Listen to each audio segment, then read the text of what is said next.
Alright, hello and welcome back to Brigador. Last time we beat the Akar Singh section of the game. Today we're moving on to Ripley Snell, I suppose. To Wild Homes. Contract removal opposition, 70%. Opposition light loyalist. Banger has been requested for intelligence briefing. This is Elright's reassuming contract dispatch. Ripley Snell. You are among the first corvettes, as well as Agraf pilots, to apply for contracts. Welcome to the SNC. In our superior capacity, we will walk you through the final clearance necessary to operate as a brigador. Follow the in-mission instructions to be granted further access to contracts. Alright, so we're a corvette, apparently. Snell's caravan is armored with a Preacher 76mm cannon and Belter 20mm chain gun, with EMP grenades for defense.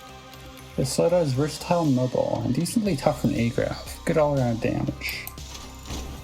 We have 30 main bullets and 800 auxiliary bullets, I notice. Some weapons and vehicles are much louder than others. If you find yourself getting swarmed by enemies, try using quieter weapons to make sure to avoid alarms. Alright. Can't wait to find out how one of these runs. Alright, so oh, W to fly towards the mouse cursor. Oh, it turns on a dime here. You're just like, so it's intentionally, okay, that's, yeah, completely different controls than other vehicles. I mean, it's a good thing overall. I guess we should, can we,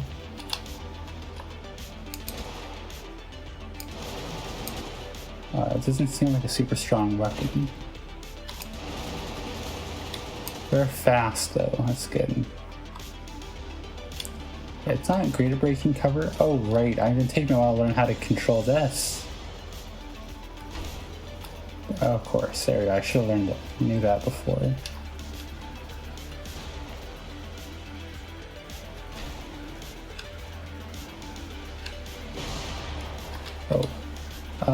Let's see what our main shot does. It does that.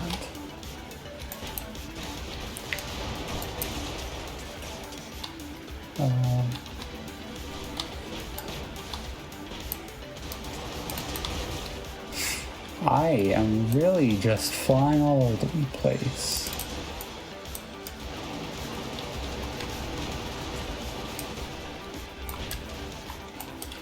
It's so hard to aim. Oh, can we,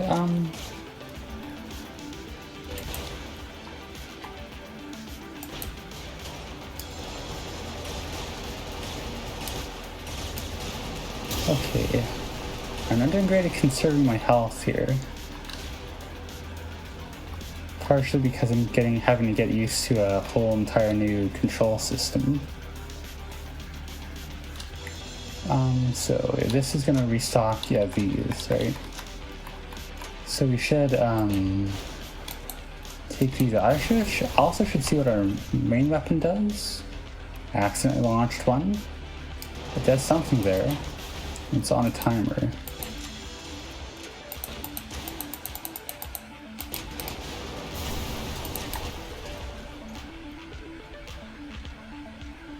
Okay.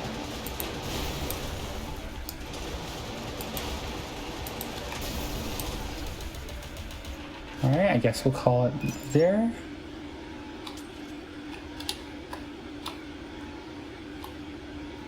Right, yeah, I'm gonna have to. Alright, just when I got used to the previous controls, now we get a whole new set of me fumbling around with the vehicle, so that's cool. Anyways, that was today's mission. You know the drill, hopefully by now. More intel. We're getting through it here. Start with the Corvette light tanks, starting with the party van. The Tushka tank treads in power plant with the chassis only half stripped. Too far into the third six-pack, the Corvettes bolted a van on top and called it a day. Party vans come in various irregular variations, but they're all about the fastest, laziest way to take a disabled loyalist light tank back into service. The Corvette flourish for the ridiculous. I heard one time they didn't even bother cleaning out the guts of a BT driver before building the van on top. Couldn't hose the smell out of the thing. Driver and gunner were just drunk with an extra coolant for any time that he got on a mission. So exactly like every other party van crew, come to think of it. We got the Ralston. Lighter than a nickel, but more prone to getting ventilated. Ralstons are just your eponymous pickup trucks on Batushka treads. Like the saying goes, I'd rather push a Ralston than drive a Burnham. Oh, you can't push these when the engine takes one too many 8mm rounds. You scrape off the truck, bury the crew, and then take the next recruit's Ralston for the official Corvid treatment. If they're lucky, they'll be the ones driving it when they die. Nobody said Corvids weren't billing for the cause. We got the Crad. It's hard to tell at first, but the Crad's base is clearly old farming equipment, like so much of Corvid's engineering. The top is a firmly stationary turret commandeered from an overrun loyalist position. The end result is decent firepower and maneuverability, but not much else. The Crad is great for two things: storming a target on mass and rough terrain, and ruining suburban landscaping. Like the 8-ball, the Crad maintains some effectiveness after it's immobilized, just not for very long. Got the Boatman. Sometimes a klezmer lives long enough to grow up to be boatman, which is actually the third, maybe fourth service life for the driver enclosure. See following entry. They look like crap, and that big ring gets snagged on scenery easily, which is a pretty stupid oversight if you've ever lived in solo nobody's outer districts for any length of time. But they get a little more armor and a little more gun than a klezmer, and that's good enough for a rookie Corva driver trying to prove their worth to the cause. When the action is over, you can also turn the boatman's spawns and support rings into stretchers for the dead and dying, something Corvids have in spades. Hence the name. You got the klezmer, which I believe is also a style of music. It's the same cockpit expo as a sawbuck power suit, presumably salvage after its service has succumbed to lead poisoning. Take the sawbuck and perch it on a tread bike chassis and hope you welded plates over all the holes from the sawbuck's former life. Congratulations, you've got an even shorter life expectancy now, the life of a klezmer driver. You got the Hannibal. It's hard to believe there's a junkyard left in Corvid's space that has cars in it, honestly. The Hannibal is 2 land train tires plus tread bike tread, a big engine, and an old muscle car gutted with a trunk chopped. Too much firepower is likely to cave in the roof of one of these old rust buckets, so they travel light. The Hannibal is good for rough terrain scouting and feeling invincible at high speed, seconds before the driver gets perforated by 8mm rounds. Then we got the Broomcorn. Did you know that with the right modifications, even a tractor can be a fearsome warbike? That's right, you didn't, because it can't. The Broomcorn got its start with a hit junker gang at the edge of Nova Solo's farm sectors. Kids strap these up with old rabbit rifles and homemade cannons and then go to war over their turf. The Corvids have taken to drafting them as better than nothing support bikes. None of the two are exactly alike. Alright, next we got the Tuk-Tuk. I guess it's supposed to be, given the structure, I guess that's lighter than light for tanks. What is this? A lineman.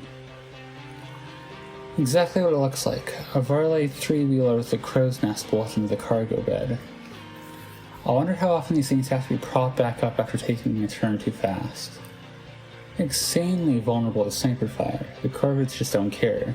They know they need the extra lead time on engagement for making sure they see a fight coming in advance. Sometimes the spotter gets a high-tech sensor device, usually just a pair of old binoculars. The Varley.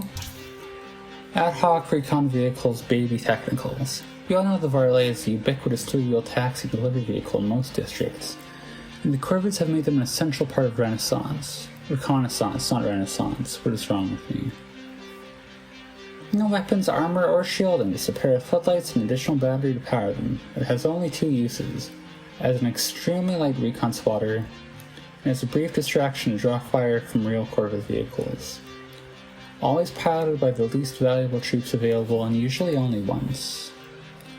And we got the Roadie. I was wrong, Varleys have 3 uses. Spotting, drawing fire, and occasionally doing this. I know they look exactly like every other overburdened delivery Varley out in the deads, but under that ridiculous pile of boxes are high explosives. There's a vague hand wave up armoring the driver's seat. But that's a fake out. These take even fewer hits than a Varley usually can. The trick is to spot them before they're on top of you, exploding, which is a lot harder than it looks. There are a lot of loyalist-like vehicles in that graveyard that can tell you that. There's talk that Corvids drive these by remote control, but I sincerely doubt it. Alright, we may as well move on to the A-Graphs. I guess since we're running a Corvid A-Graph, we may see the vehicle that we're using now. We got a Roper. This hulking monstrosity is what happens with Corvid access to farm equipment or too much gasoline to huff. Old tractors, car doors, motorcycles maybe? We'll ball them up with as many A-Graph power plants as needed until the thing's airborne. Gunners hang on for dear life to the outside, blasting away with abandon.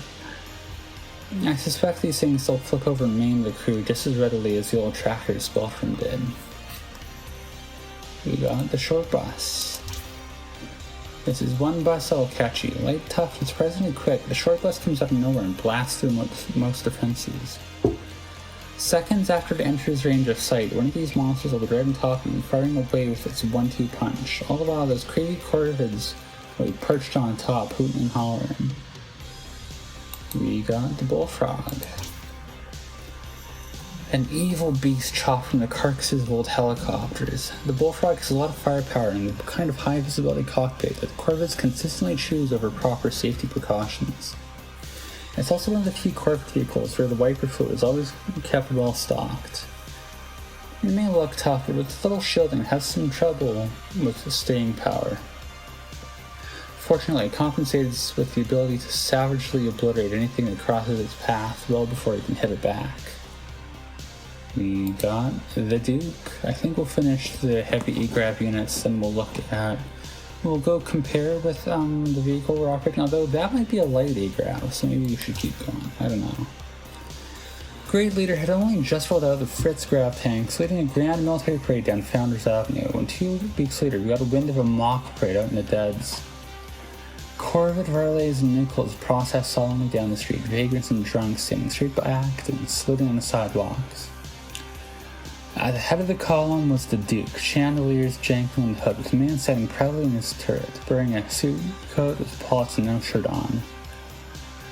As if to say, anything the design bureau could do, the Corvids could do at a fraction of the cost. Great Leader liked the joke so much he offered his own response, a parade of bambuchas through the same district, while I could blare a single Schlager song on repeat for 24 hours.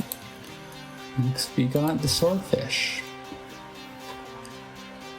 Corvid engineering and pragmatism at its finest, with decommissioned aircraft being dime a dozen these days.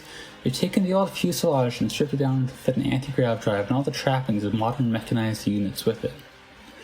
Most of the propulsion is dedicated to front and rear mobility, with only a cursory effort to allow for strafing. Though it lacks the full agility of a true scout aircraft, it makes up for it by getting damn near impossible to hit when pointed at the enemy. Swordfish pilots are fond of leading the action by charging in and out of combat, turning around only when safely out of range. If jousting is your preferred fighting method, this is your ride. Alright, I think we'll call it here then. I don't think any of these look like our campaign vehicle. It's a caravan. Oh yeah, I keep it in mind. So, it's a canavan. I read it wrong last time. Yeah, let's do one more then. Yeah, Spacer's gonna be weird pacing, so I want to read about a stealth vehicle, the Canavan. The Canavan goes by a few different names, but the common element is an outside luxury car big enough to strap auxiliary mounts to the sides. Then they chop the trunk. Too much length behind the center mass just means they're more likely to crash, especially the way Corvids drive. I'm sure there's a few with the trunk beds intact, supporting some oversized pintle mount, but it's not the dominant style. Most Canavans can take a few hits, even after the shields go down. Still too much gun for the frame, but there's so much metal that it may as well be armor plated. If there's one thing Nobrians take seriously, it's their car boats. Not as exciting or lopsided as the Pompadour, but the interiors are far more spacious, and the upholstery is good for decades. The candidate for the anarcho-syndicalist with discerning taste. Too bad there aren't more luxury cars marooned on corroded turf. Alright, well, I guess that's an insight to who we're playing as now. And on that note, we will call it here, as promised. So, yeah, as always, thank you for watching.